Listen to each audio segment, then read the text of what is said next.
Hi, folks. Chris Voss here from the ChrisVossShow.com, the ChrisVossShow.com. Never make an opera.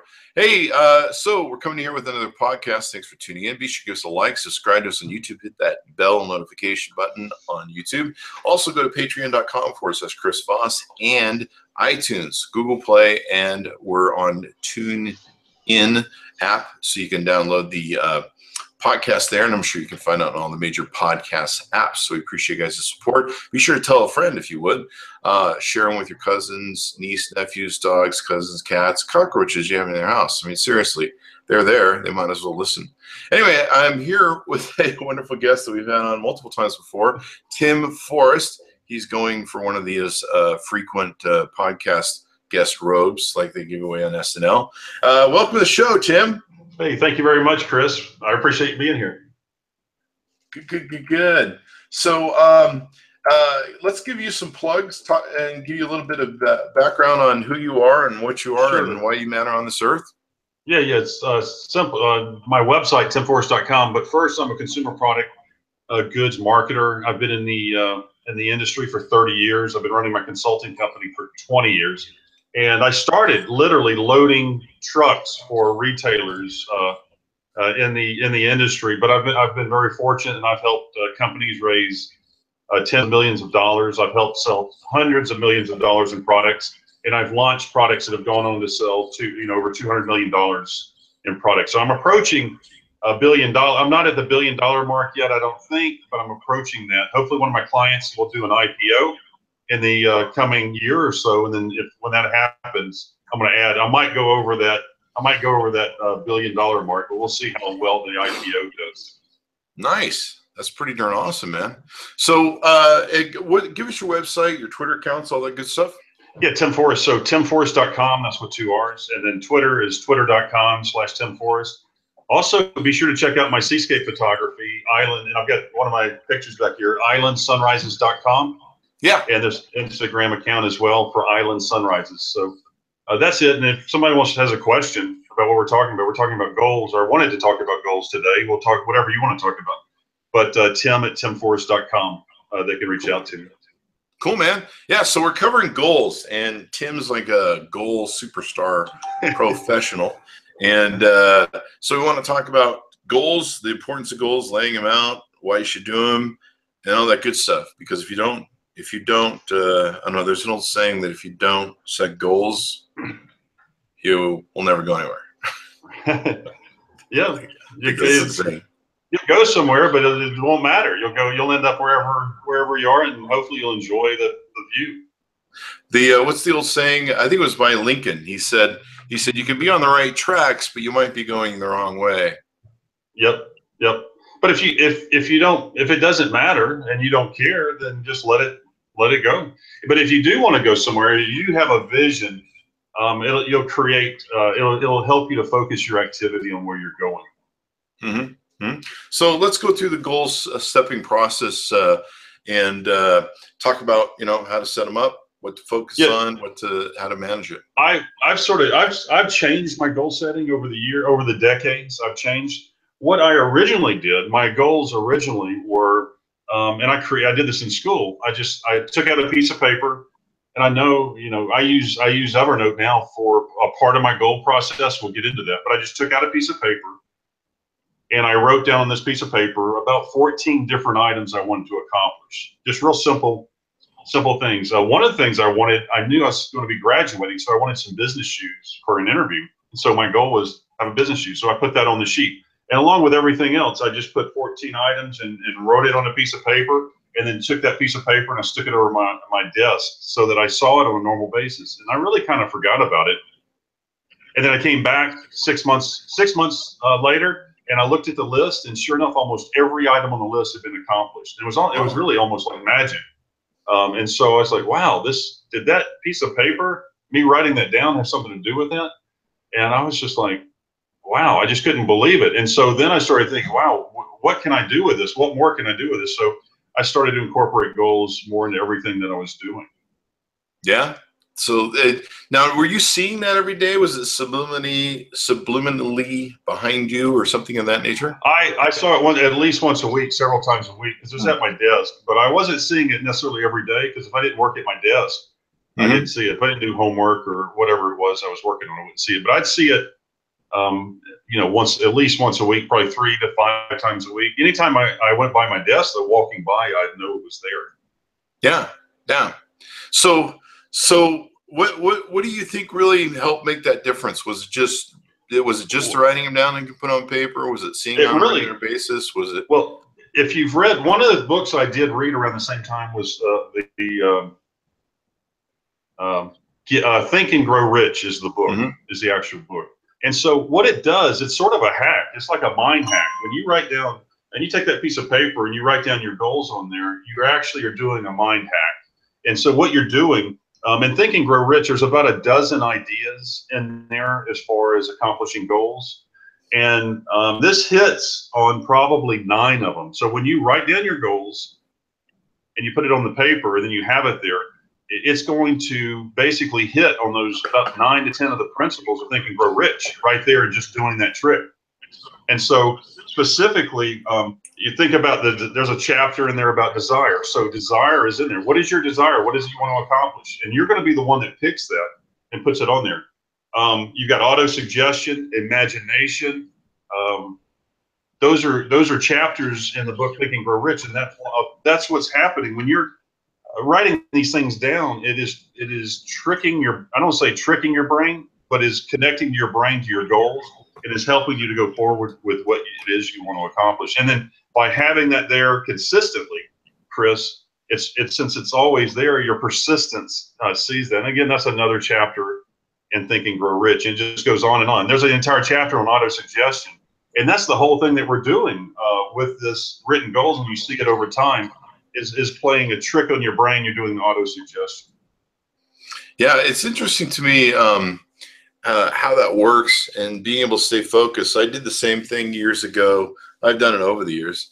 I've done the same thing where I've written down goals and then gone back to look at them, wow, I broke or exceeded them. But the fact that I wrote them down and kept track of them and made them something that was important, told my brain, our brains are like little R2D2s, and Tony Robbins talks a lot about this. Yep. I know back in the day there was a guy named Lou Tice who I used to listen to, who taught me a lot of stuff, and he talks about that basically what you think about, is what you get. I believe that was some of the Napoleon Hill stuff as well, but what you focus on is what you get. Setting goals is a really important thing when it comes down to it. Yep. And it's, there's a lot of benefits to us. For instance, when I was loading the truck, so I graduated from school and I was literally on the loading docks, loading these trucks and pulling orders out of the freezer. And I'm looking around at the guys that are around me and saying, what in the world have I done? My buddies that have graduated, they're going on to these big companies. They're working downtown and these beautiful offices. A friend of mine went to Washington, D.C. and actually went to work with NOAA, which is a branch of government. And his office was unbelievable. It was straight out of school, and he's in this giant office.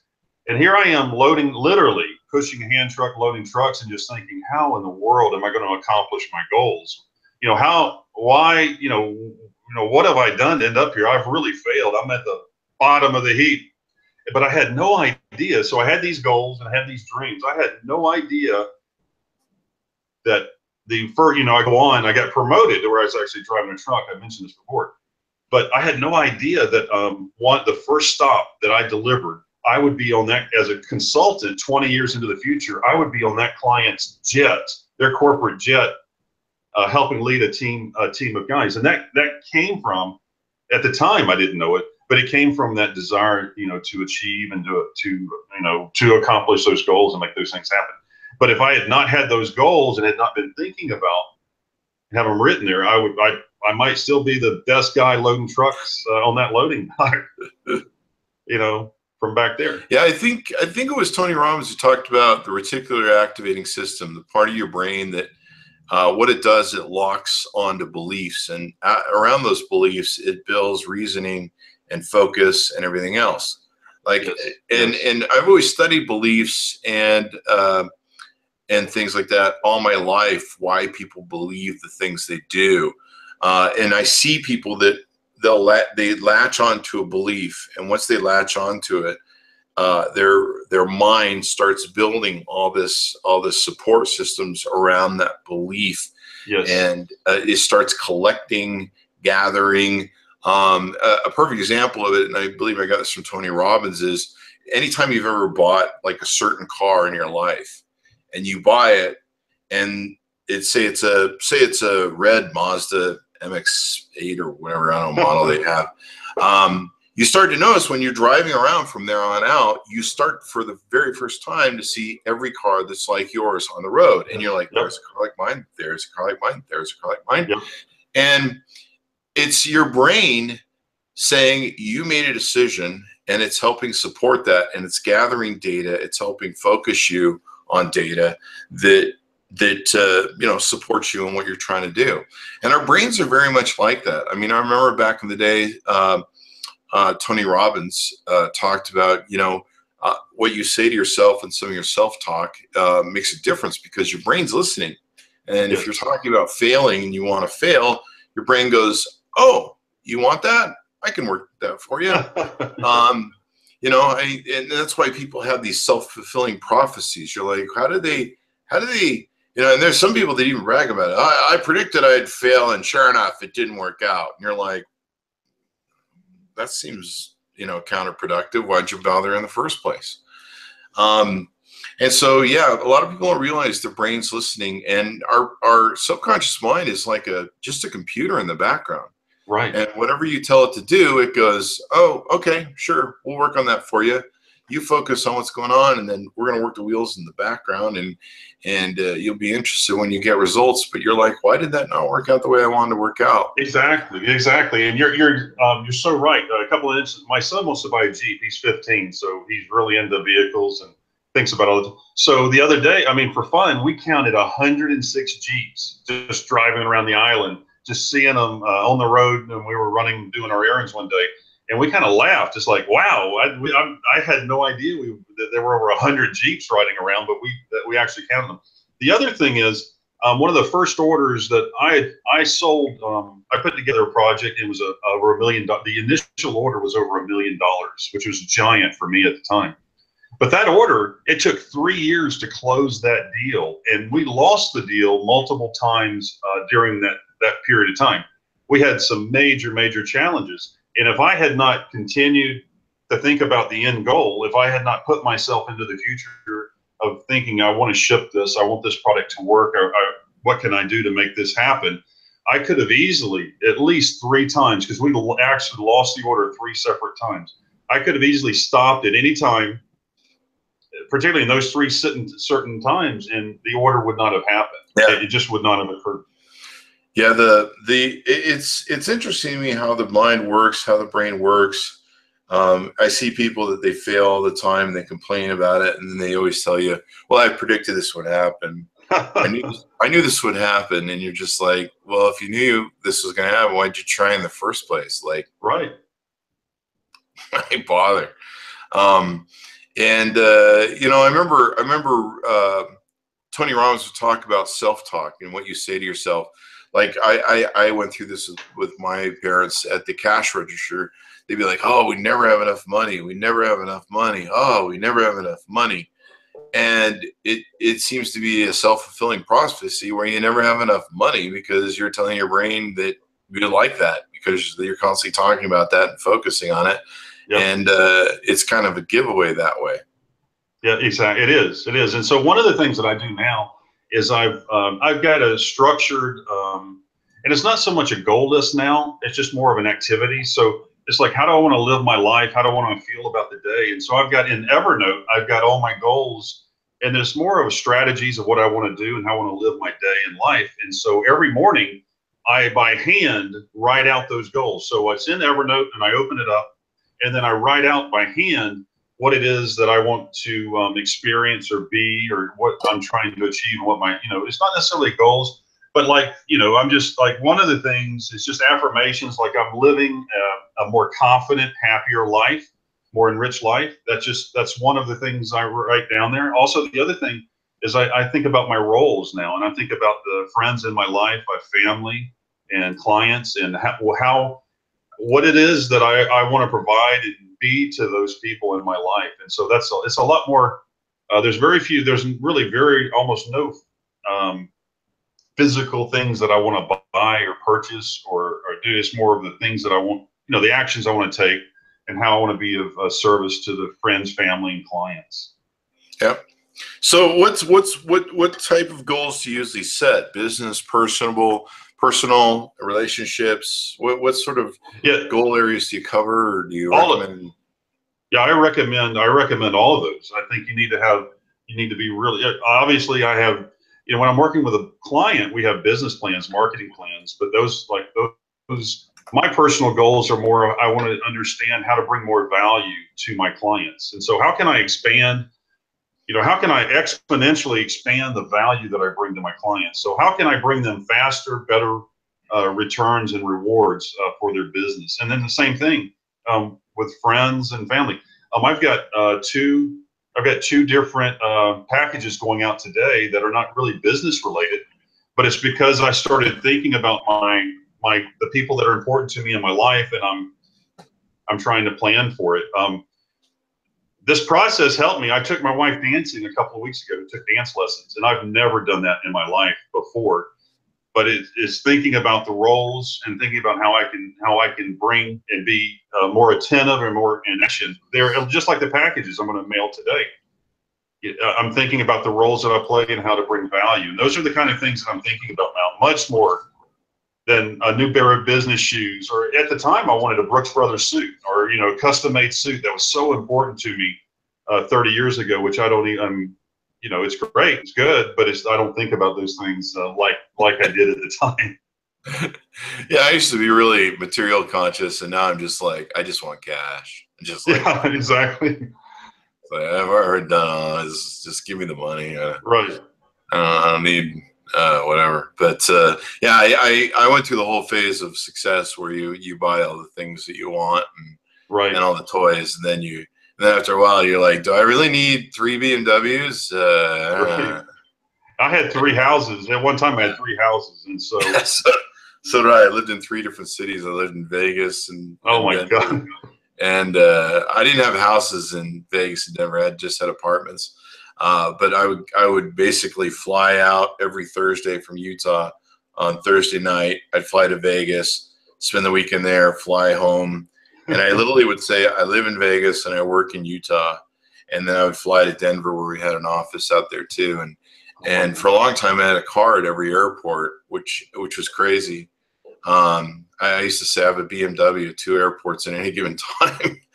and I'd always forget where I parked my BMWs, because every weekend I was at the airport. Right. And so I'd be like, where did I park the damn thing? And I'm hitting the button, and it's just crazy days. But a friend of mine owned a business, and he's doing very well, and he had a beautiful big home. And then he had 12 cars. He had 12 different vehicles. And so then it kind of hit me. I said, wait a second. I'm just thinking about lifestyle and myself. I'm thinking 12 vehicles, that's 12 oil changes that you have to monitor and deal with. You had different people driving them, but I was like, wow, that's just incredible. And just the upkeep, that really hit it. When I saw 12 oil changes, it's the same thing. It kind of reminds me of when I got I had triplets.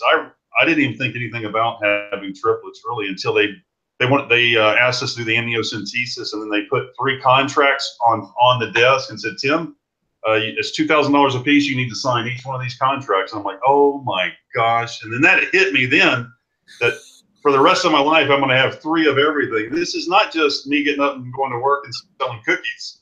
I'm going to have 3 of everything from now on and actually have to deal with it. Triplets. Damn. That's some fierce parenting. Yeah. It's so much. When they started walking, it really changed my world. But they're 15 now, so they're doing great. They're wonderful.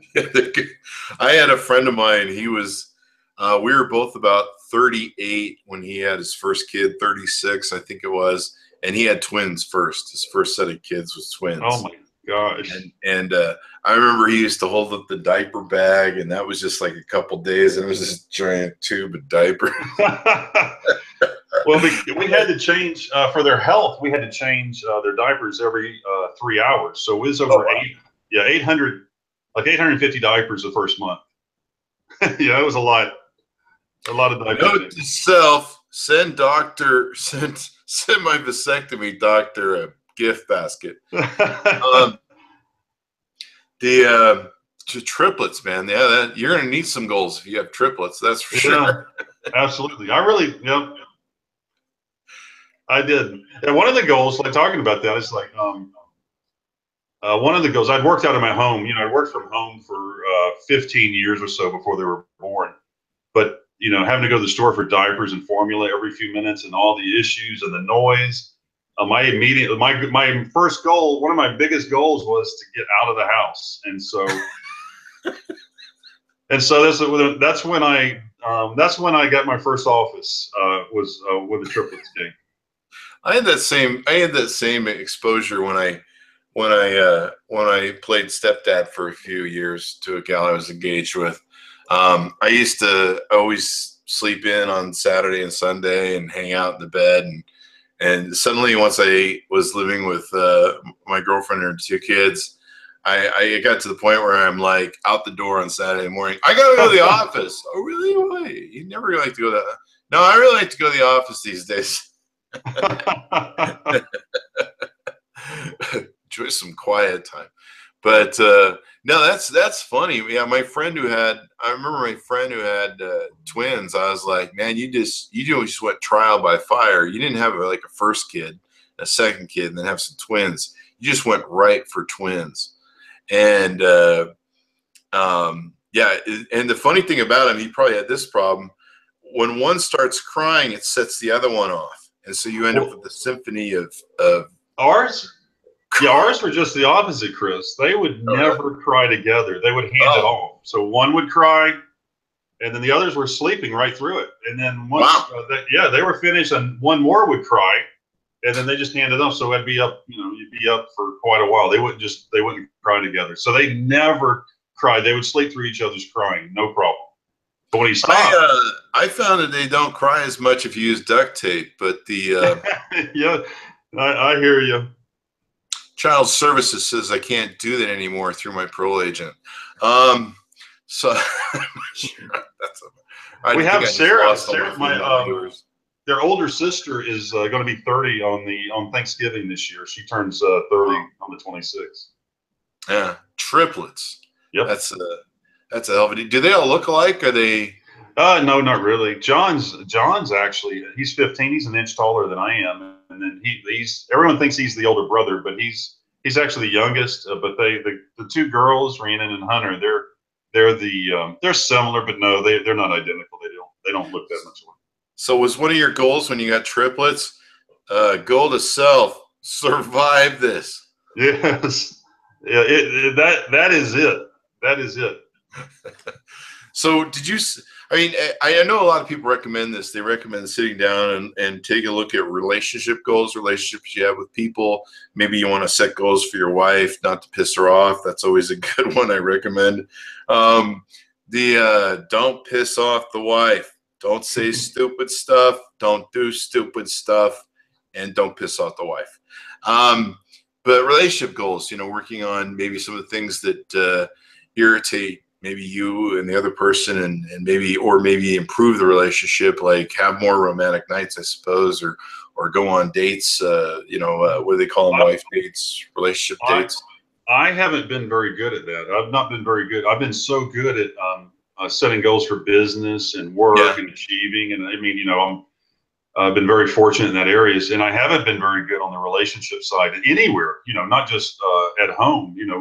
I do okay, but like for tonight, we're going to go see Thor tonight. I bought the tickets ahead of time and planned it. And this is so unusual for me. And I think part of it is going back, and I just started doing the relationship this past year of just thinking about the people that are important in my life and starting to do things. So this is an area that is, for me to buy tickets. So number one, we haven't been to a movie in years. And so for You're me a to horrible pick. father, Tim.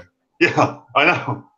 And so for me to buy tickets ahead of time, I know Tracy, my wife, she would love it, and the movies, to take her. And so this is a new area for me, and it is a goal achieving, but it's more. It really wasn't. I didn't really set real goals in that I wanted like go out and go to movies and go to this event. And maybe I'd be more successful in that area if I was, but I did just said I want to bring more value, and this is kind of new to me, and I really haven't articulated it very well, like how you're describing. Maybe I should think about it now. One challenge I had, especially as my dogs got older, because my dogs are my family. I had 2 huskies up until recently, and one of the challenges I've always had is being so focused on being a business entrepreneurism, focused on getting money, making clients happy, and all that good stuff. And so my relationships, I'm not that good at relationships. That's probably why I'm still single. I just don't care. But one thing I realized was my life with my dogs, my experience with my dogs was going by, especially after 2013 when I lost my first one. And then I realized how precious my time was with them, and how much I wasn't focusing on them. And so I started making goals for myself in my head where I was like, I need to be in the here and now. I need to be present. I need to be connected, because I would kind of pass through my life with them after 16 years, and they would pass their life with me. We say hello, we play, but a lot of times they come to me and I'll be like, hey, I'm doing something right now. And so I started setting goals to myself that when they come around and they're, because they go off and they sleep and they do their own thing. But, when they come to me and they want attention and focus, to drop what I'm doing and to say, okay, you know what, this computer stuff, this can wait. This right here is the here and now. This is the here important. This stuff can wait. This person can't, because someday they won't be here. Yeah. And it's a fact of life with my pets that I will probably outlive them, or most people outlive their pets. So the time is very precious, and every day sometimes becomes gold.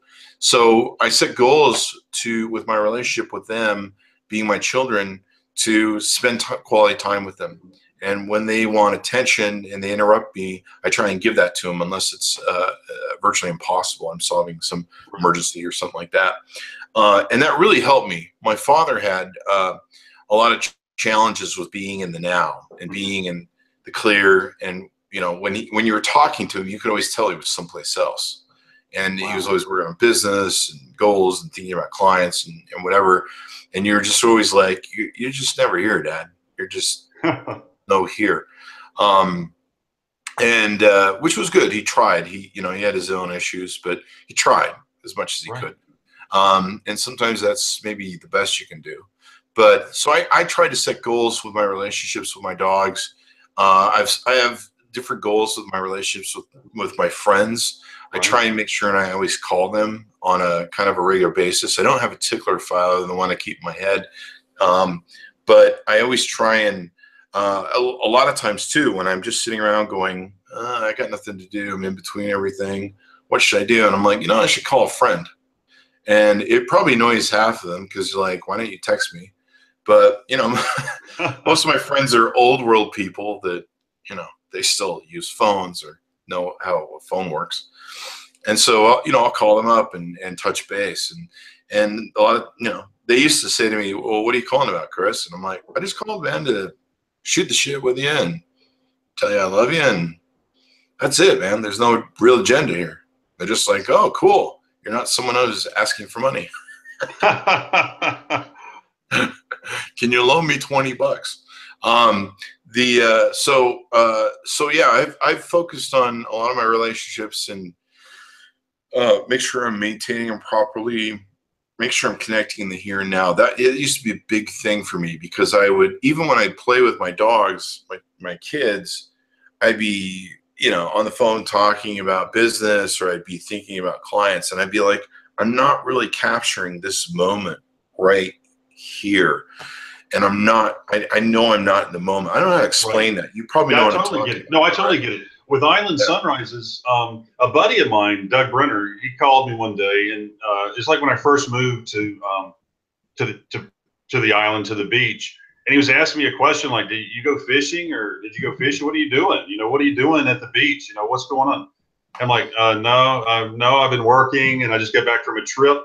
And so he said, well, Tim, if you live in Florida and you don't fish or you don't play golf, you are wasting your life and you're wasting being in Florida. You gotta take advantage of it. And so right then, that's when I said, you know what, I'm gonna set. Is after the call, I'm gonna set a goal. I don't really spend a lot of time. I do play a little golf, very little. I fish maybe one day a year with buddies of mine. So I said, you know what, I'm gonna be at the beach 100 days this year. That's my goal. Take the kids. So after school, my job after school is to take the kids and wear them out so they'll go to sleep. But you know, it has been for the last 10. You know, they're getting older now, so I don't do that. But they won't go to the beach with me now. You know, they got other things to do. But so I said I'm gonna go 100 days a year to the beach and go. So then I discovered, well, if I go twice in a day, you know, I can get to that number quickly. And so I ended up getting that number in a month. So I started going all the time. I had my cell phone with me, and that's sort of what led into Island Sunrises. Is when I was there with the kids, and that goal of, you know, I wanted to be at the beach 100 times. I take a snapshot and boom. So now Island Sunrises is my daily sunrise. I put up on you know, on the internet through islandsunrises.com. Yeah, I think if you do goals, it's good to balance them. It's good to have your work goals, your life goals, relationship goals.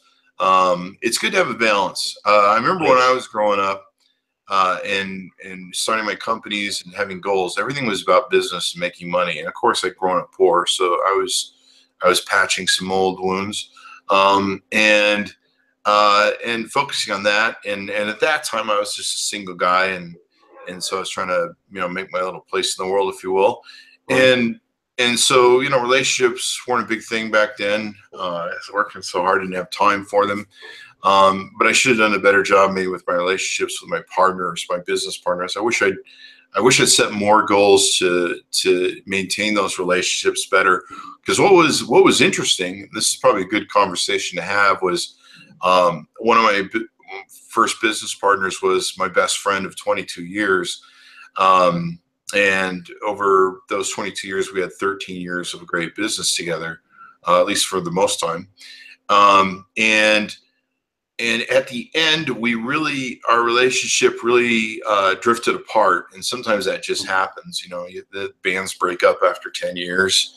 But I think a lot of bands that get back together, they learn and realize that they have to maintain their relationships. And sometimes that's what happens. You start taking someone for granted. You start building up either resentment, or you start thinking, what do I need them for? Or maybe I could just go do my own thing.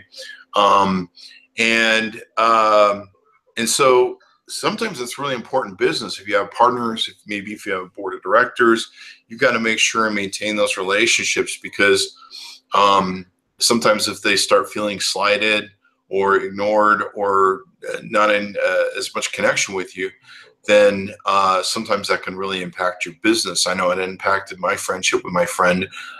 We just kind of fell, you know, it used to be in the old days, we would hang out together and we spent a lot of time together, and just more and more we spent less and less time together, and more we just passed each other by in our business, where it was like, hey, you, okay, great, you. And it wasn't anything negative. It was just that we were so busy, you know, trying to get the business to work. And what's funny is a lot of people think that the longer that you're in business and the more successful that you get, the easier it gets. I mean, it's just, I have had people say that to me all the time for all my life. They're just like, yeah, well, once I get the money, it'll be fine. I can just kind of kick back and relax. And you're like, no, it doesn't work that way. The more money you get, the higher the wire is, the higher the keeping the plate spinning. The crazier it gets in the circus, and it doesn't get easier. It gets harder, and it keeps getting harder. I've been real fortunate in that area, that my father, he had his business partner started working for him as an employee, and then but they were business partners for life, and so he started working. Actually, it's a long story, but he started working for my dad at 14. And then they worked literally for life. They were partners until they, until my dad's partner Leon passed away, and then his wife. My dad just well, getting kind of personal, but my dad, he continued. Even though he was no longer there, he was still, his wife started getting his earnings later on until they sold the business later on down the road. But one of the things my mother growing up, she is the content of your like report cards. They were more, I get in a lot of trouble in school. So, but not bad trouble, but they were more concerned about my conduct grades and getting along with people than they were about my actual grades, which, I did really well in school, but they were more concerned about getting along with other people. But I still am so focused on achieving things in business, like what you're sharing, that I've skipped over a lot of that. But I've been fortunate in that I'm doing business now with people that I worked with 20 years ago. So it's I'm fortunate there. But I don't have any partners, but they're just kind of, I guess, associates, people I work with. Yeah, but even then, maintaining good relationships with your clients, making sure they're happy. Right. I've had the same experience where sometimes I've started taking my clients for granted. They don't pay an invoice on time. Like, why am I doing this? And sometimes just changing some of that dynamic can really help. Like I started going back on some of my invoices and actually just doing something really simple, like, hey, thanks, I really appreciate your business and appreciate you're still here. And sometimes that little warm note, sometimes it's just a little tweak that you can do that can make all the difference in the quality of your relationships. I'm working with a company right now, and they really don't have goals. And so not setting goals can cost you so much in your business. It's just unbelievable to manage a sales team without goals. And so they're supposed to be working and doing a good job. But if you don't have goals, you're really going to judge those people on political things, whether or not you like them, and whether or not you think they're working hard or not working hard. But it's not as far as production. And that's one of the really important things about managing business or working with others is that you have goals and that y'all are working towards some identifiable achievement, KPI, some key performance indicator, and don't worry about micromanaging or politics. And an important thing is having goals for your business really helps your employees come together and what are we actually focusing on. Right. Otherwise, you just got a jumbled mob of people going on. We're trying to get this out the door. But goals are a great way where you can really push people to get the whole team together, get everyone going towards one doorway or one goal. And that's super important to have for your employees. You've got to think of that as your job as a leader. Right. And getting your employees all the ships must sail in the same direction sort of thing. Because otherwise, everyone's going everywhere and no one really knows what it was. I might have been guilty of that back in the day because we had different departments and of course they had different goals, but we never really told them what the overall goals of the corporation were. I don't know if maybe I should have done that, but I remember, like each department had its own goal sets and what they wanted to do. I think we gave them we gave the department heads goals for what they needed to achieve as a department, and then it trickled down to the thing. But we never did like a whole company goal. Like the company will do this. I remember that we would, we'd have a big thing. Hey, the company hit 2 years old. The company hit, some new record of revenue.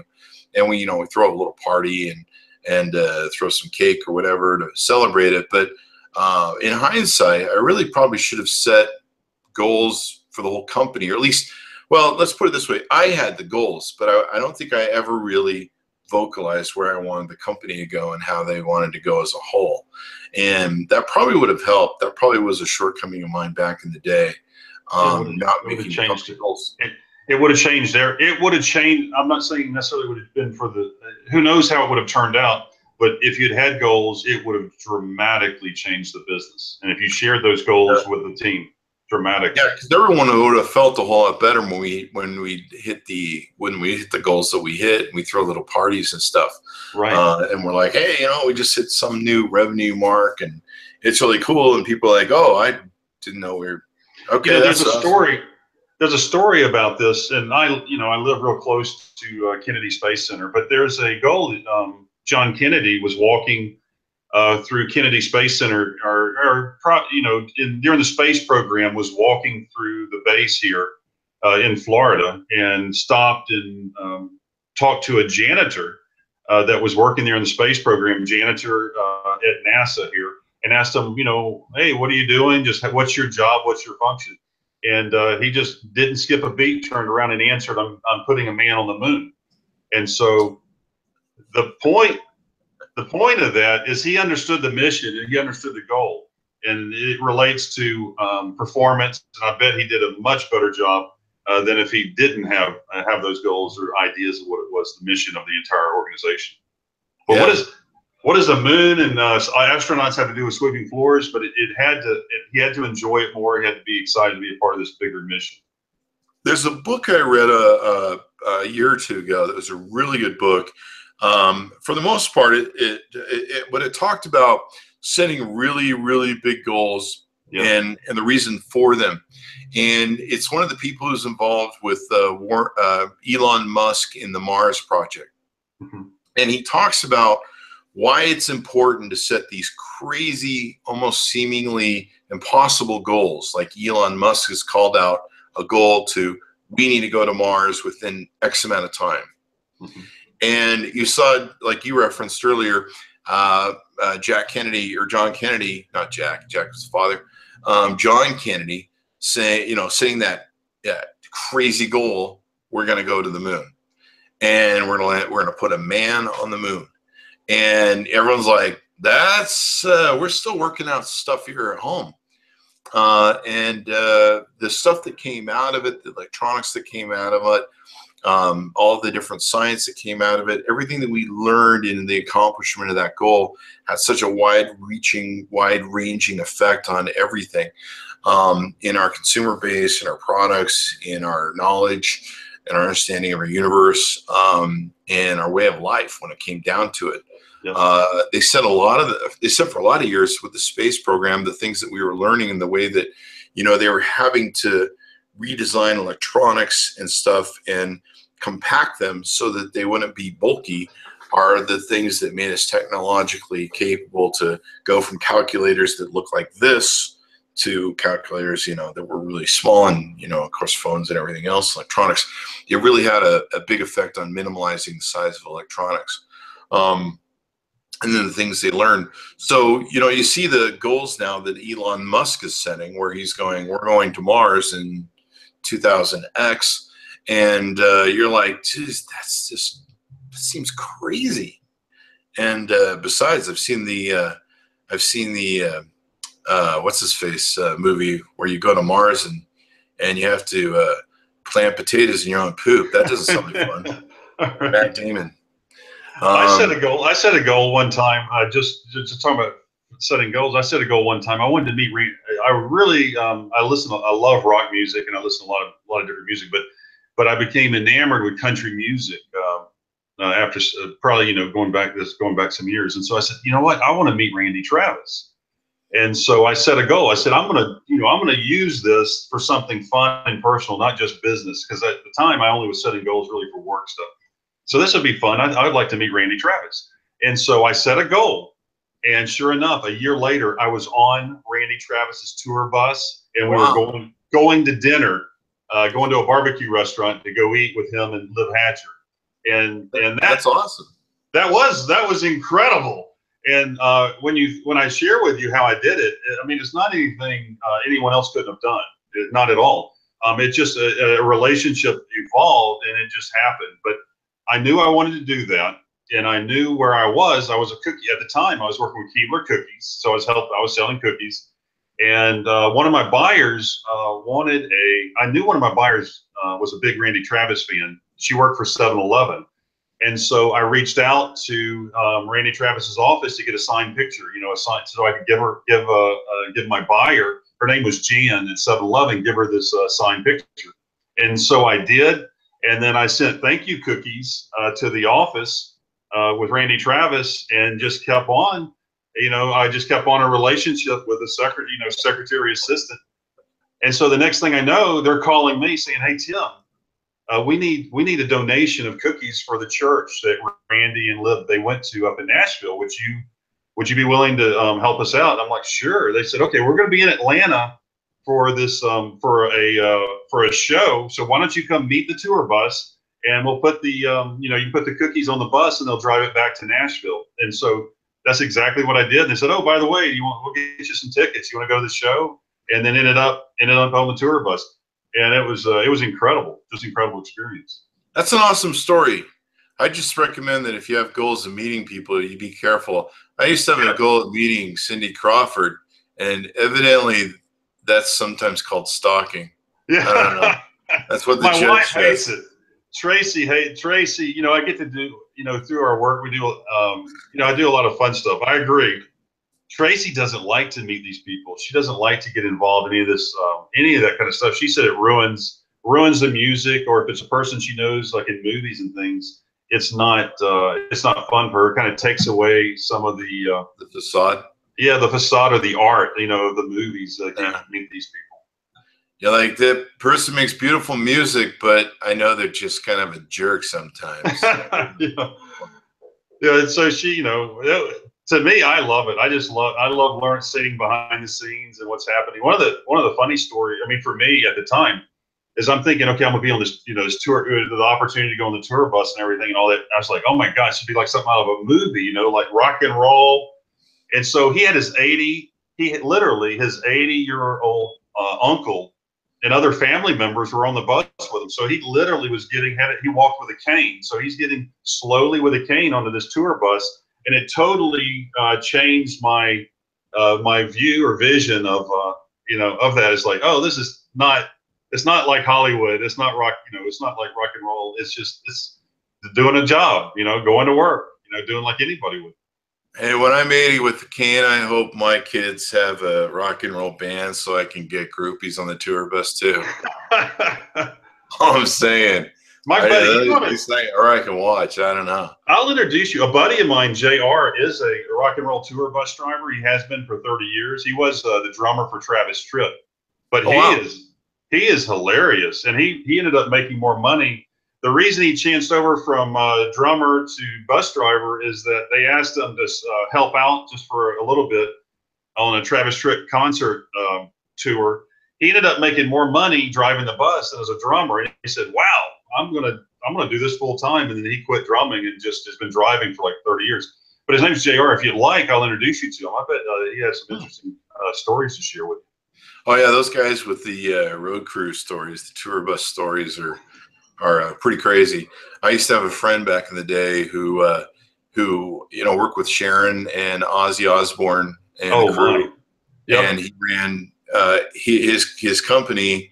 They ran the Vans Family Tour. They helped run Ozfest, and his whole life had been tour buses. He toured with Stevie Ray Vaughan. His whole life was just rock stars and tour buses and the road. And, he was the guy that would, help them build the set, the stage things. And he managed all of it. Like, he was the guy who would, babysit everybody, make sure Ozzy got on stage. And, he'd have to deal with Sharon, who's she's a pretty sharp person. Yep. And yeah, the stories he would tell me, he was on one of the tours, and it just hung out right before he overdosed. I'm trying to think if it was one of the guys from Soundgarden or something in the 90s. And he was out a few beers and they were hanging out right before he OD'd. Wow. So just crazy, amazing stories. And then of course, if you're touring with Ozzy Osbourne, you're going to have some stories. Right. Yeah. But one of the things they carried, I'll bet you they did, is that their goal was to be set up and ready to go. So they carried with them probably, a notebook of goals of each tour date. And they probably started, that's probably all they did. As long as they made it 8 o'clock in Atlanta, 8 o'clock in Las Vegas, 8 o'clock in, Dallas, Texas in the arena, that was it. And so that was their goal. That was his life, was achieving those goals. And he was probably very focused on only that one goal. Yeah, you've got to make sure you get to the next show and you get there in them time and you show up and in fact, so I think 2013 we did a tour bus thing to go from San Francisco to Coachella with JBL. It was a big, we called it Monsters in Tech Tour, and we brought I can never remember his name. See, that's a self-fulfilling prophecy right there that fulfills itself. We brought the guy who did the songs "Our Love Is in Jeopardy" in the '80s. I think it was Jealousy. No, it's Jeopardy. Our love's in jeopardy, baby. I forget his name. He's a great guy. And we did the we did this tour bus run with him, and he sat and just told us rock and roll stories for 9 hours. And it was the most craziest thing ever. But one of the funniest stories he had was about Eddie Money and how Eddie Money was notorious for not making it back to the tour bus because some young girl would grab him, take him back to her house, you know, and this is the 70s. And, you know, then he'd, you know, be too hungover in the morning. And then the girl didn't have a car. He couldn't find his way back. You know, he's in some city and he's high and drunk. And so our friend, he had tour bus rules. And it was kind of funny, which you could probably say were goals. And let me see if I can pull this up as I. Yeah, no problem. Do you know what the songwriter was? He had the song where the chorus was They just don't ride them like. While you're pulling that up, I want to share. I'll share a tour bus goal thing that I learned. So I asked a guy that managed another tour, but they had 9 trucks that went on tour around the country, and so their goal was to arrive. His goal was to have all the trucks needed to arrive at the right time because of the way they unloaded them for the goals for the show. And so it's like, well, how do you get, like when you're driving across the country, how do you get 9 tractor trailer trucks to arrive at the same time? And he said the way he did it, the way they did it for this particular show is they would back up. So they would all, the night before a show or that morning, they all had to arrive just outside the city at there's a truck stop, but they all had to meet together. So their goal actually was backed up before the actual show goal. So they would back up 12 hours. They would all meet at a truck stop. Once they were all together there, then they would go in line to, you know, how they needed to unload straight, you know, to the arena. And I just thought it was fascinating how they moved their goal ahead of the actual show date. They all, you know, positioned themselves. Then they rolled into the goal. So the final few feet of the goal, they were all together instead of having to travel that entire whatever the distance was, all together. It was Greg Kinn of the Greg Kinn Band. In fact, he's been on the podcast. I should look him up and have him on. He loves to come on and talk about stuff. But yeah, so he had these goal sheets for people on the tour bus. And, and one of the things was stick with the pack. Do not separate from the pack. If you're in the band, do not go to girls' houses or girls' hotel rooms. Everyone sticks together so everyone knows where people are at, and always come with the pack back to the tour bus. That's one of the goals. Wow. When the concert is over, everyone get back to the tour bus, stick with the pack, do not separate from the pack. So he had this checklist actually on the tour. Did he have this like in the trucks, or how did he show this to everybody? He had it posted. I'll never forget. We were working with JBL, Harman Kardon, who I've worked with for years, and they're just awesome. And we had this tour bus where me, Robert Scoble, Sam Levin, an incredible photographer, Thomas Hawk, who's a good friend of mine. Not that Sam Levin isn't, he is too. But and then I think one of my other friends, Ron was with us. Ron, forget his last name.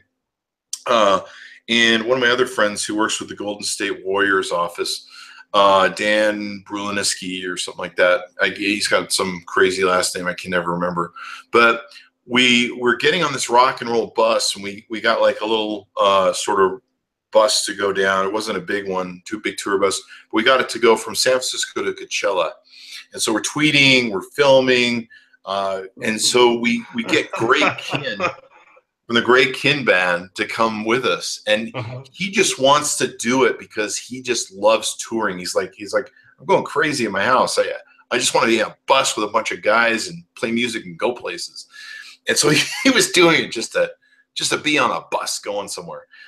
And so, yeah, he told us his stories, and he had a lot of different things, but we were getting ready to go, and we were talking about it, and we got introduced to Greg, and we started talking over email, and he goes, hey, man, just so you know, this is the list. It's going to be posted. These are the rules of the bus. Right. You must follow the rules of the bus. Exactly, and that's what I'm doing that right now. I'm almost everything that I do, whether it be a podcast, whether it be a sales call, whether it be preparing for a trip to go out of town, I'm creating a list in Evernote. And so what I tag it with checklists. So I'm trying to do everything that I do in my life, almost everything. I'm trying to create these checklists. And so that's been one of my goals. And really, my son, he's 15 now. If you can believe, he's a pilot. He flies airplanes, which I wasn't even on a plane until after school. So for him to be doing this, just and he's been flying literally since he was 12 and a half. But one of the things that I love so much about him flying is he has these incredible checklists he has to go through. Before they leave the ground, he has to go through the checklist, has to go through the plane. So he's learning this. And this is such an important part. We call it goals, but it's a form of goals, but it's the checklist has just been a massive part of what I've been doing lately in the last couple of years. Yeah, and you bring up a good point. You brought this up earlier that I'll do, and I'll kind of tie in reading everyone the rules of the road from Greg Kihn. But you talked about how you have to get 9 buses into from one destination to another, and there's a lot of things that go on in between those and everything else. And then of course everybody needs to get meeting, and the one thing about goals that's always interesting is people just think it's a straight line, and if they're not hitting their goals immediately, or things aren't working right to getting their goals, right, they start getting frustrated, they get off course. And they need to realize that even when you shoot an arrow through the air at a bullseye, that thing is constantly bobbing and weaving, it's moving, vibrating. The wind, of course, is having an effect on it, and you've got to adjust for that trajectory, and you're constantly, what's the old, I think it was Tony Robbins. We keep using Tony Robbins. Well, I guess we got to send a royalty check to him now. But he talks about how when a ship goes from one port to another, there's a lot of bobbing and weaving. It is not a direct straight line. And there's different things that happen. There's currents that affect you. There's wind that affects you. There's storms that might affect you where you've got to go around them, and everything else. And so there's not a straight line, an easy, quick path to being successful. And just like those 9 tractor trailers, they had to meet, catch up everybody, get everybody on the same page to pin the tail on the donkey, hit that goal, if you will. So in light of of getting people the same thing, it's important to have those sub goals. I think are probably a good analogy. Sub goals or portion goals. I mean, you hear people that do the 1-year goal, the 5-year goals, the 10-year goals, and all that sort of good stuff. So I'm going to use this as a way to make that excuse to read you Greg Kihn's Rules of the Road. This is from Greg Kihn of the Greg Kihn Band. Okay. And it's really sad to me that Greg Kihn, no one remembers him, no one knows much about him anymore, because he's, there's other types of music out there. But Greg Kihn played with, I believe he played with Lennon. He played with all the Beatles. He played with Tom Petty. After he was really big and then just kind of, started plunking around life, he played with so many great people. And so he became one of those kind of traveling Wilbury sort of people that he's played with everybody, and the stories he could tell. And it was funny too, when we got on the bus with him, we were worried that he'd just play Greg Kihn songs, and he didn't. He played like Beatles songs on this beautiful Taylor guitar. And he didn't even play any of his songs. And I think we tried to get him to, because that one song, So Greg Kihn Rules of the Road. So it's so funny. We're like, I don't know, this could be weird, man, because he's got rules. And garnered after 30 years of rock and roll experience on the road, your humble correspondence offers these. He goes, number one, rule number one, no number two. No pooping on the bus. This means you pee all you want, but it's a universal no-go to pinch a loaf on the bus.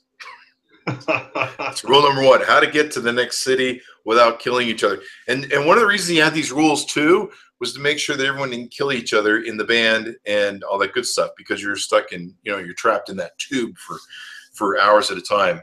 Number two, leave the other guy alone. He's working. You wouldn't like it if he came to your office and played 20 questions. Also give his wife, girlfriends, groupies, mistresses, daughters, cousins, secretaries, hairdressers, and cleaning ladies a wide berth. It's kind of an interesting list he's got there. Wife, girlfriend, groupies, and mistresses. Cousins. I'm not sure what that's about. This was a funny one because he got this from Joe Satriani. You guys may have heard of him. And number three is the Joe Satriani rule. At restaurants, you will eat no exotic marinated food suspended in gallon bottles of clear liquid like pickled eggs or pig's feet or weird giant sausages. The resultant flatulation can be debilitating, and Satch, which it was his nickname on the as the bandmate Satch, will refuse to ride with the offensive party. Just a reminder, lead guitar equals no gig. He was the lead guitarist, so he was reminding people that he will bail. And number four, Das Boot is the unofficial name for the bus. Groups of tour buses headed for the same festival are called the Wolf Pack. So that was the name of the tour buses, like you were talking about earlier. Submerged for hours at a time, these stealthy denizens of the deep communicate via the Enigma machine, aka iPhone 5s. This was back in 2013. Here's the one I was telling you about. Number five is the Eddie Money rule. Never, and evidently he told us a lot of stories about Eddie Money. Most he can't repeat. But he's like, never leave the hotel on your own with a beautiful woman, no matter how much she swears she'll get you to the airport on time the next morning. And he's like, Eddie was notorious like that. And then he would hold up the band, he'd hold the bus. Sometimes they have to cancel dates because no one can find Eddie Money. And and I guess sometimes they'd either get a number. This is back in the 70s. They have to call around, and they'd I guess they knew some of the groupies. What's that old Leonard Skinner song about one of the groupies that was famous, I think, in one area? So they would have to be calling around going, hey, do you know where Eddie Money is? And they'd be like, I think he's with so-and-so. And so they'd have to hunt her down, and the poor band manager's going, hey, man, is Eddie Money there? Oh, yeah, he's in the bed. And can you put him on the phone? And they put Eddie Money on the phone. They'd be like, Eddie, the band's leaving. The bus is leaving, man. We've got to go to the next gig, and you're holding up everybody, And they couldn't leave Eddie Money behind, of course. And so Eddie'd be like, and they'd be like, where are you? And Eddie's like, I have no idea. I'm like, come pick.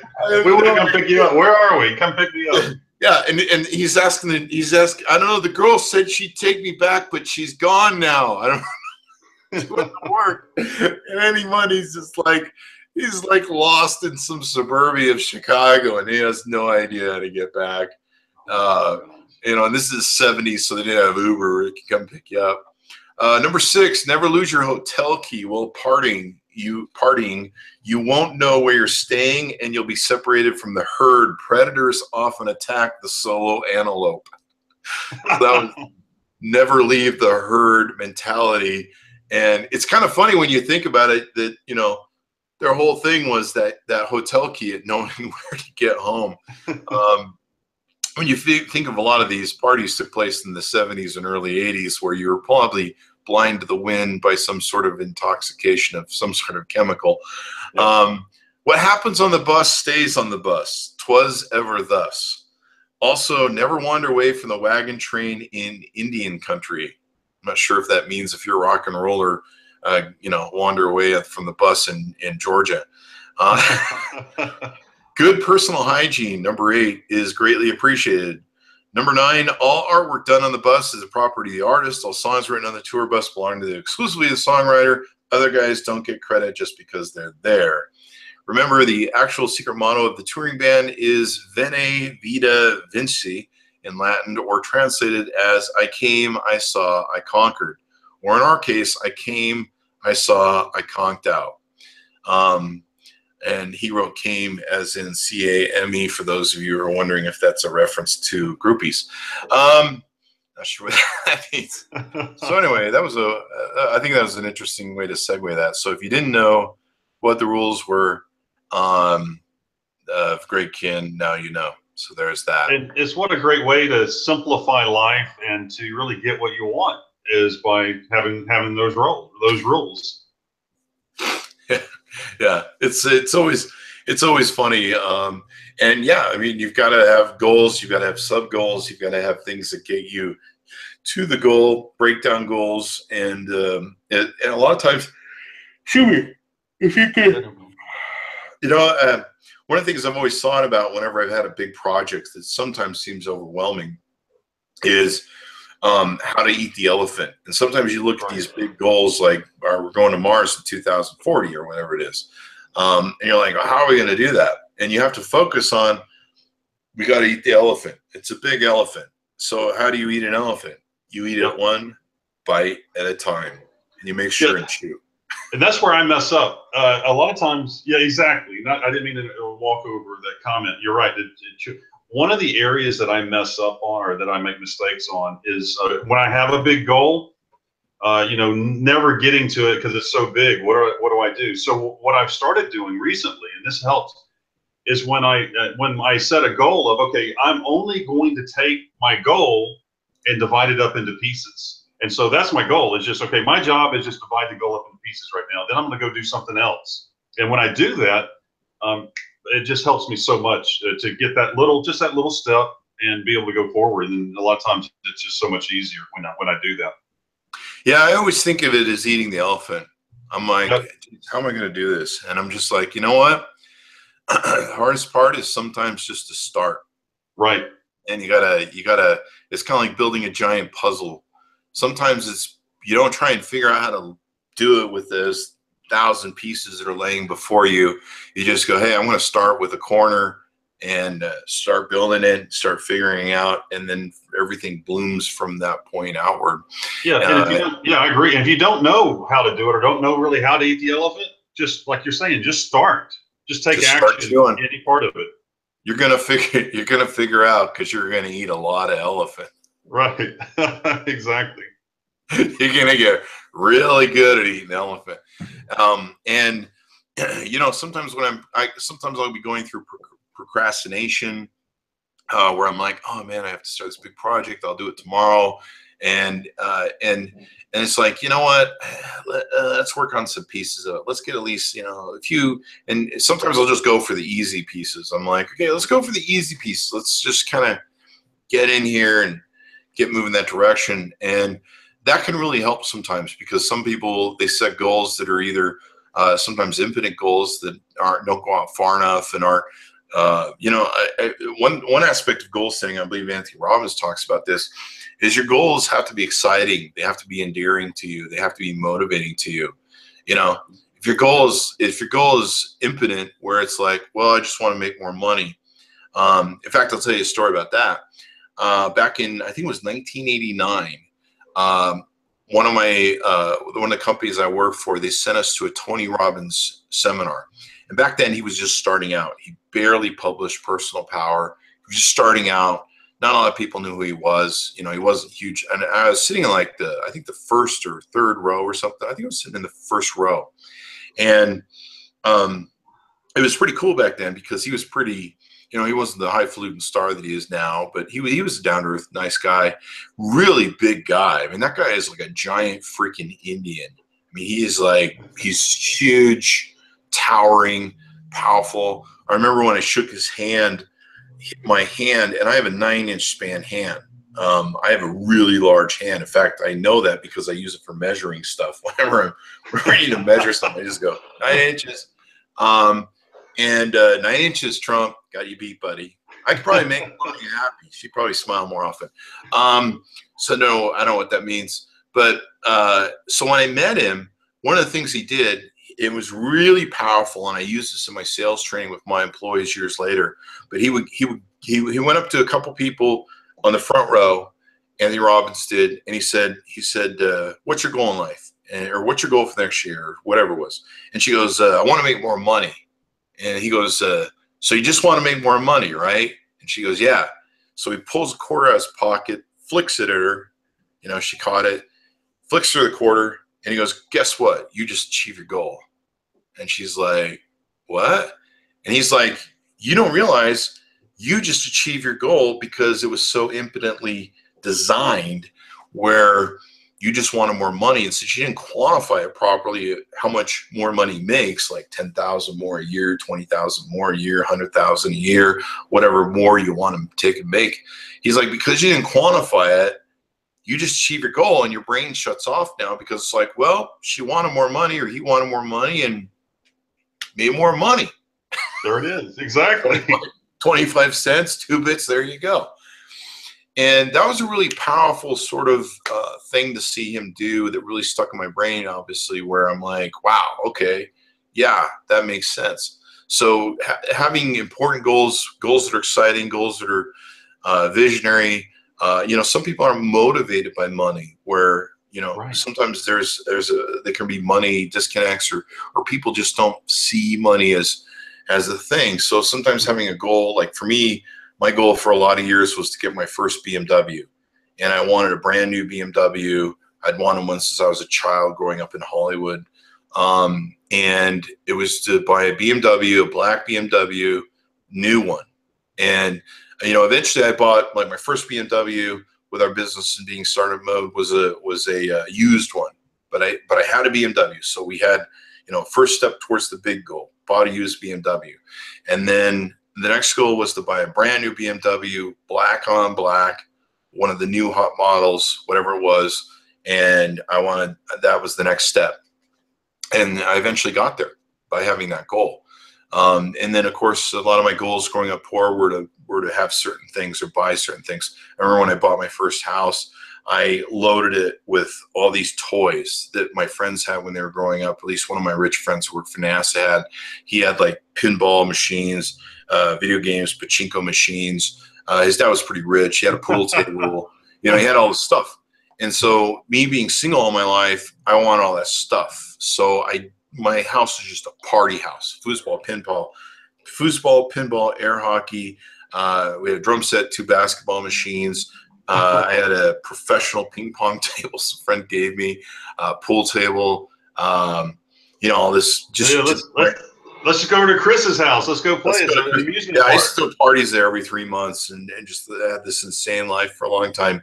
Yeah, people would be like, why should I come to your party, Chris? I'm like, we have pinball, foosball, air hockey, pinball, or air hockey, pool, jacuzzis, it was crazy. And people would be like, holy crap, your house sounds like a big gaming party. And of course, a lot of the women would come in and be like, wow, okay, so somebody's got a Peter Pan problem. That's growing up. And people say to me, they said, why did you buy all this stuff? And I'm like, I grew up poor. I always wanted it, and I finally got it, and I just did it to prove it to myself.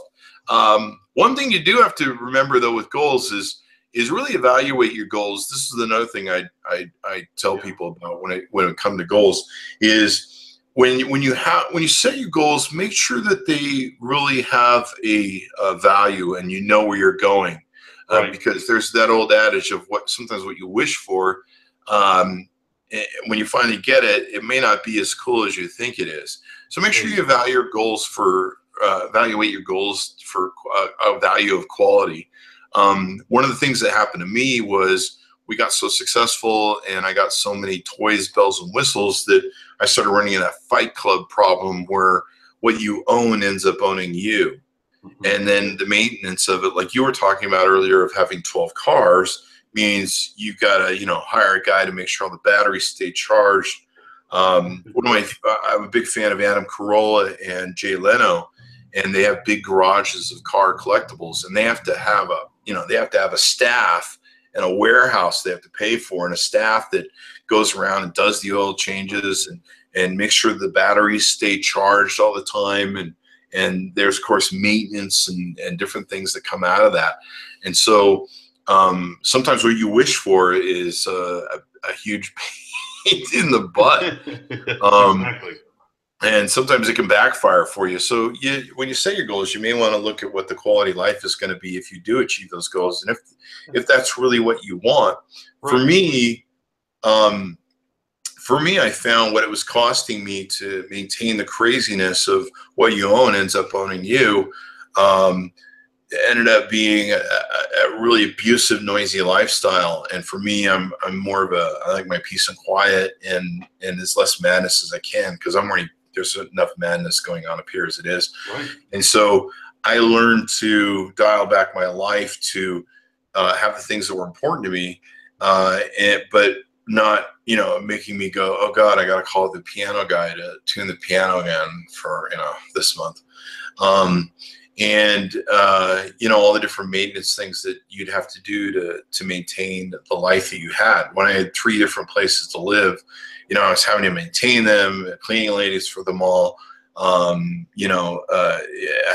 was kind of funny because I set up my life where I had everything at each house that I had at each house.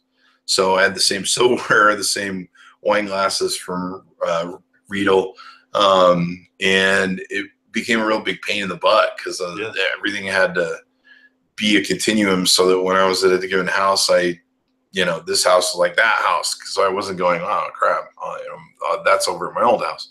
And it became a real big pain in the butt, and it really impacted my happiness, my fulfillment in life. So I think most people, if they look at the goals they're going for, maybe you want to be a rock star, but you may be disillusioned when you become a rock star and you find out you get all sorts of lawsuits, and you got to deal with skeevy people in Hollywood or the music business, which can get pretty skeevy.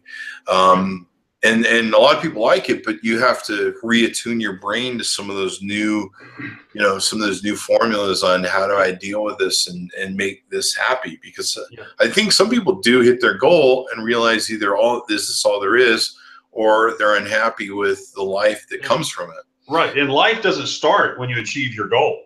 So that's what everyone thinks. I'm going to, even earlier for me, a lot of the things I was trying to do, I was trying to achieve my goals, is I wanted something that was into the future and farther down the road. It's like when I get that custom suit, when I get like you shared, the BMW, when I get this, I'll be happy. I'll feel good about myself. I'll be more confident. For me, I'm just talking personally. And so, but that's not the answer. That's not the solution. The goals are great, and I think they're fantastic to have them, but you want to enjoy the journey, and really it helps to make it more magical and to take it where you're going. But you've got to enjoy every step. If you don't enjoy where you are right now, why are you going to enjoy when you have more digits in your bank account? It doesn't happen that way. It's not what I found. Yeah, I remember, and again, bring up Tony Robbins. He would talk about how he met people that, lived on a minimum wage, and they were just always happy all the time. And then he knew a guy who was making $3 million a year, and he just hated his whole life. He hated and he hated that he was only making $3 million a year. And his life was just such misery and turmoil because he hated everything about it and everything that he achieved. And he couldn't enjoy it. And he's like, it's interesting, the 2 different styles of life, because you would assume that if you were making $2 to $3 million a year, you'd be really happy. Or most people, they would be like, yeah, that would be really happy. But for some people, it's not. And that mindset of being happy is a real important thing in setting those goals and everything else. Yeah, you don't want to tie your I don't think you want to tie your happiness and your fulfillment, enjoyment in life on achieving the goals. But at the same time, I think goals are paramount to the goals. Goals are just what we were just talking about. It's an action list to achieve some item, but that doesn't mean you're a better person because you achieved it. Doesn't mean your life is going to be necessarily better because you achieve it. We're already, if you're in America, if anyone's watching or listening to this, we're already, anyone that can listen to this is probably in the top 2% of the wealthiest people in the world. And so that's not where, that's really not, I think you've already accomplished, you've already won the jackpot. You've already won the lottery if you're listening and born in America. So, you need to think about goals in other areas and achieving to have a better life, a higher quality life. I think. Yeah, definitely. Well, we've definitely given a lot of great data here, Tim, as always, when in my conversations with you. So let's wrap the show. Let's have you give us some of your plugs so people can find you on the internet. Sure. If anyone is interested in the Dream Achiever, we're talking about achieving goals. If you'd like a copy of the Dream Achiever, I'll be glad to send that to you. Just send me a note, tim@timforrest.com. My website is timforrest.com. That's with 2 R's, TIMFORREST.com. I've got a blog there. I've got hundreds of posts regarding being successful with consumer good products. So if you want to check that out, I've got a book. For anyone that's listening, I'll send you for free. I sell it on Amazon for $30, but it's terminology. It's a glossary for retail terms, working with retailers to sell your products. I'll send that to anybody that's listening. And then also my photography, my seascape photography. Check it out. There's one of my canvases. I always point to that when we talk, Chris. But the islandsunrises.com, and they'll take you straight to the Facebook page. And every morning I share my view over the ocean there on Facebook. And the images are awesome. Go to his Instagram too as well. And you can subscribe, of course, to his feed and see the things. And sometimes there's nothing better at realizing the big part of our universe and what goes on than looking at the ocean. Yes. I know anytime I see the ocean, I realize kind of how small my problems are and my life is, and how important sometimes thinking bigger goes, because I see how big the universe is. Yeah, the ocean, I started doing this 5 years, going on 6 years ago, almost 6 years ago in February. And it literally was probably medicine for me to go out there every morning before I go to work and be on the beach. And I actually get in the ocean. So it's a little bit different from other photographers, most other photographers. And so it's just been an incredible experience to take the pictures at the ocean. Yeah. When I lived in California, I used to love, and this is why I still love seeing beach photos. But I used to, whenever I was having a really hard time, a bad day, my problems are kind of building up, going to the beach was a great way to wash that away. And in standing in the sand that you realize has come to you and passing through your toes has been there for eons of years. These grains of sand that have ground down from rocks and that are being washed on the shore. And you realize the kind of where your places in the universe as just a grain of sand. And you look at these beaches and realize that for tens of thousands, millions of years, those waves have been washing up on that beach and will continue to wash up on that beach long after you're gone. And it really kind of puts everything in perspective, where when you get done, you go, my problems aren't a hill of beans compared to compared to the rest of this and how long this has been going. And there's a calming effect to the water and seeing the ocean. I believe in evolution, that we walked up out of that primordial soup. So I think there's a love affair that we have with the ocean and its connection to us as a being. I mean, we're filled with water, with salt water. Actually, when it comes down to it, we're saltwater beings. So I think the connection to that saltwater body comes from the birth of some type of mother in our DNA. So anyway, thanks for coming in, Tim. Thanks, Chris. I kind of went off on a segue there at the end.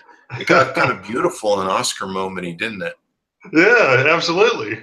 That was wonderful. That was my Oscar moment. So be sure to watch that in a theater coming to near you. I can't finish that joke because I don't have a punchline. Chris Voss, full feature film. The full feature film, not the one that you can find of me with Kim Kardashian. So anyway, thanks for tuning in, guys. Be sure to check out Tim Forrest on his websites and all the different links that he has. Get his ebooks from him and all that good stuff. And be sure to give us a like, subscribe to us on YouTube. Make sure and hit that bell notification. It's free, and you know you love free stuff. It's discounted 100% today only, and tomorrow and the next day. Hit that bell notification so you get notifications of when we go live with the podcast, so you can see brilliant people like Tim Forrest. And you might call me brilliant too. Be sure to subscribe to us on iTunes Google Play, and God knows I'll probably wrap the show one of these days. Tune in app. Thanks for tuning in, everybody. We love you. Thanks, Tim. Appreciate Thank you, Chris. and see you next time. See you.